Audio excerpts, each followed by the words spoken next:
देखिए, जो 24 तारीख की घटना हुई थी, पूरे अलीगढ़ वासियों को सबको पता है। पीड़ित परिवारों के साथ वो इंसाफ नहीं हुआ जो इंसाफ होना चाहिए। पीड़ित परिवार के साथ राजनीति भी बहुत हुई है। इसलिए हम सभी लोग ऐसे शख्स से मिले हैं जो डीआईजी हैं या बहुत तेजतर्रार और ईमानदार हैं। निष्पक्ष कार्रवाई करने का सबसे बेहतरीन अगर कोई यहाँ पे मौका देगा तो एक डीआईजी साहब है।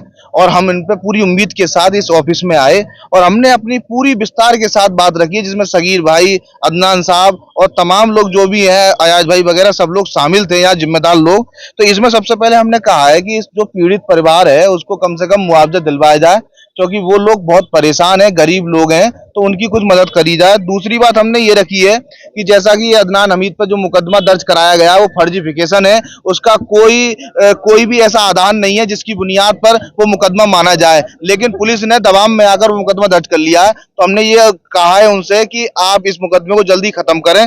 और तीसरी बात हमने जो लिखा है इसमें, जो षड्यंत्र में इसमें शामिल थे प्रॉपर वे में, जिन लोगों का नाम शामिल नहीं किया है, जिसमें गौरव शर्मा, जिसमें बबलू, जिसमें नितिन, ये लोग जो राजनीतिक तौर पर सक्रिय थे, जिन्होंने माहौल खराब करने का काम किया है, हम ये चाहते हैं इन लोगों का मुख्य रूप से इनका नाम जो है उसमें शामिल किया जाए नामजद तरीके से। क्योंकि अगर ऐसे लोगों के खिलाफ सख्त कार्रवाई नहीं होगी तो कहीं आप किस तरीके से बताएंगे कि प्रशासन और जहां पर कानून की पूरा मामला सही चल रहा है। मैं ये समझता हूं कि कहीं ना कहीं राजनीतिक दबाव तो है एसएसपी साहब के पास, लेकिन इसके ऊपर ये सबसे बड़ी बात है कि एसएसपी साहब दबाव नहीं मान रहे हैं।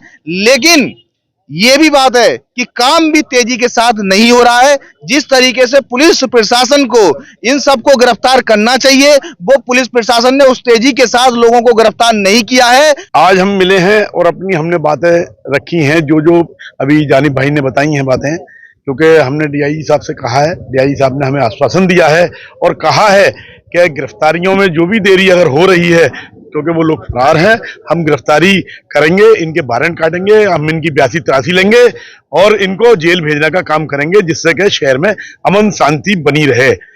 यही हमने उनसे रिक्वेस्ट थी। और हमने पीड़ित परिवार का जो इनका नुकसान हुआ है, भाई इनके शारीरिक नुकसान के साथ साथ जो इनका पैसे का और जो नुकसान हुआ है उसको दिलाने के लिए हमने इनसे कहा है। तो हमें वायदा किया है कि हम शासन को लिख रहे हैं, कोशिश करके इनका जो मुआवजा है उनको दिलाया जाए।